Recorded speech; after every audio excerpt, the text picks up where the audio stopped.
What is up, guys? You got Not the Worst here, bringing another Black Desert video, Black Desert Online video for what's going on with the Global Lab. This week, we see some more balancing changes for both Succession and Awakening for different classes, so we'll take a look at that, and then some upcoming changes in some of the Odyllita regions, so I thought they were pretty interesting. Let's dive into them. I do want to note, as always, since this is Global Lab, it is Google Translate we're working with here, so some of these are going to be a little bit wonky with how they go, and also it's not always the case that exactly how it's done on the Global Lab ends up being instituted the same way on the live servers. It usually is, but not always. So just take that with a grain of salt. So first up, we've got Sorcerer. Some changes here. We've got following skills have been improved to obtain shards upon successful hitting, Hunting for the Dead, and Darkness of the Abyss. I'm sure Sorc players know what those are supposed to translate directly to. And the effect of recovering the dark fragments from Raven Flame has been changed as follows. Before it was 30 shards on successful defense and recovers 5 dark shards when using a skill after the change on it. And the following technology, which I believe is pre-awakening, the effect of the skill specialization has been activated in all hits, has been fixed for Bloody Plague, Dark Waves, Dream of Destruction, and Strike before collecting Flames of the Abyss. So looks like we got a little bit of a buff to Awakening, a little bit of a nerf to Succession. And the note from the dev, I wish it would be easier to absorb the fragments in the awakened state. This was a big part of the voices of the Sorcerer adventurers. The current state was intended to induce awakening, but this led to increased fatigue. To this end, technology and awakening techniques have been added to enable absorption of fragments. We'll continue to share other comments with future updates. Warrior, we've got the effect of critical strike probability correction on that skill has been changed to apply in PvP. The Dragon Drag effect has been added to the Dragon that skill. The activation speed of the same skill has been increased. The cooldown of it has been reduced by 3 seconds. The status anomaly effect has been changed from rigid to floating, which I believe is stiff to floating. And fix the phenomenon that the phrase related to the hit force is missing in some of the descriptions, so that's kind of whatever. Among the opinions of Warriors, it was the request for improvement of the awakening skills that were not used and giving unfortunate damage. For this reason, we've improved the skill mentioned above and the participation skill of it, adjusted the somewhat longer reuse time compared to the part that's too reluctant to use, and the amount of damage to use the Molten Salt of the main class technology, and can change the effect. This one's a little wonky. We're going to skip through that dev note. That's kind of all over the place.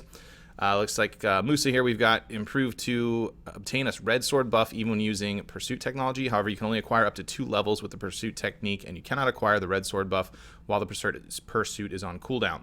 When the red sword buff is in the first or second stage, it's been improved so that the following additional effects can be obtained when using the Garm and Reverse Succession skills. Previously, I believe that's Succession.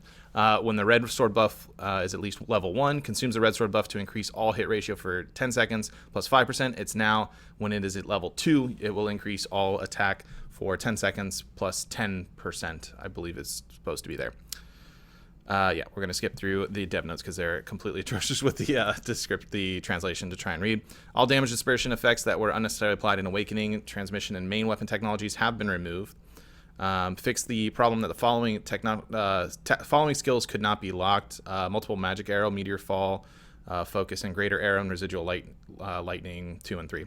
Witch and Wizard, no description on this. It just says that the following skills have been improved. Earthquake, Destruction and Evasion, and Ground Response, Destruction and Flow. No description whatsoever as far as what was improved. Speed of it, damage, hits, I have no idea, but we'll just kind of see how that one plays out. Mystic, we've got fixed an issue with the critical strike probability was applied to the last hit when the Exposed Claw was in cooldown on Kang skill. Shy, no one cares, and item updates. Okay, so this is actually something we can completely understand.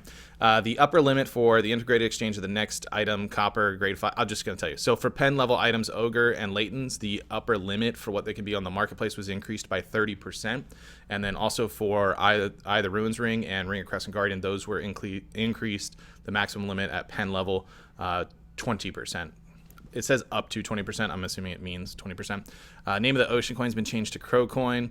As far as the actual test server, the test server NPC where you get all the items and stuff now has the Tuvalos weapons, as well as Blackstone of Refined Power, which is how you enhance these. These are just the equivalency gear that's on the seasonal servers. So now the NPCs on test server have those, so you can just grab them and I guess mess around enhancing those if you want to.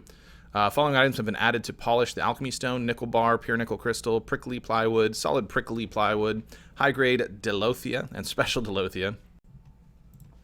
Moving into monster changes, this is for some of the spots in Odyllita. Content of it in the Tungta region has been adjusted. You can now acquire the Flame of Despair from the Turo Berserker, and if I'm not mistaken, that's the item that you need to create the Armor of the Dead Gods, or it might be to enhance from there, but at any rate, I know that it's needed for some of the new armor items.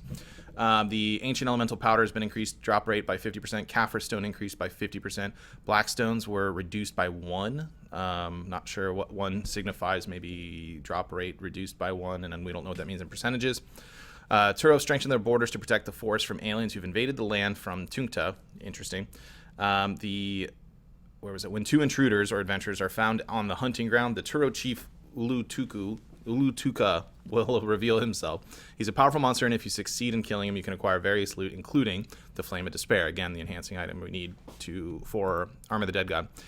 Thorn Forest monsters have been changed to attract the enemy further. The note on this, which is somewhat readable. Currently, we're working on improving the hunting grounds in the Tongtha and Thorn Forest areas. In the case of the Tongkuta, the process of acquiring loot has been made more enjoyable by adding event elements during hunting, and the Thorny Forest will be improved to alleviate excessive CC, and at the same time make each monster have more characteristics and personality. We'll do our best to make your experience more enjoyable when you visit these areas. We had some updates to occupied base battles. It looks like wars. As far as that goes, the following exclusive items that can be built in 1st to 4th stage and the occupation before the base have been added to the guild munitions store. Now you have to participate in base battles and occupation battles using exclusive items for each stage. Prices of all attached buildings such as citadels, command posts, flame towers, and supply posts have been changed to each stage of the base battle and occupation. According to each base battle and occupation stage. So you've got the list here. I'm not going to read through each one because it's fairly long for what the prices were. What the prices are now updated to, and then before occupation, your costs there. So it's obviously going to be very important for people that deal with these sorts of things. I do not, but you'll definitely want to check out this chart if you are interested in that, and definitely not reading that dev note because it is all over the place in translation. UI has been updated for bags and equipment. It actually kind of looks mostly the same to me here, but not entirely sure there. And then we've got an interesting note. If you try to ask the same adventurer several times to stop chatting, the energy consumed has been changed to gradually increase up to 200. Accumulated energy consumption is reset once an hour when continuous chat is prohibited. So stop spamming, I suppose, is the end of that. So that's what we've got going on in the Global Lab. Pretty interesting to see that we're continuing to balance out Succession and Awakening classes. Hopefully this is, I know everyone's going to say in the comments that, XYZ class didn't get changed this week. Hopefully they're just doing them, some at a time, can't change everything all at once, and kind of see how it balances. This was quite a bit to have, in my opinion, in one single update. It's also possible that you could have several class balance changes on the Global Lab for a bit before they get launched to live to kind of see how they all work together. But that doesn't always happen that way. They might just push these, break something, and then change it later, because sometimes it goes that way. Anyways, let me know what you guys think about it in the comments down below. If you did enjoy the video, be sure to like it. And if you're new to the channel, be sure to subscribe so you get notifications when new videos do go live. And if you want to catch me playing live, you can check out my Twitch page. There's a link also in the description below.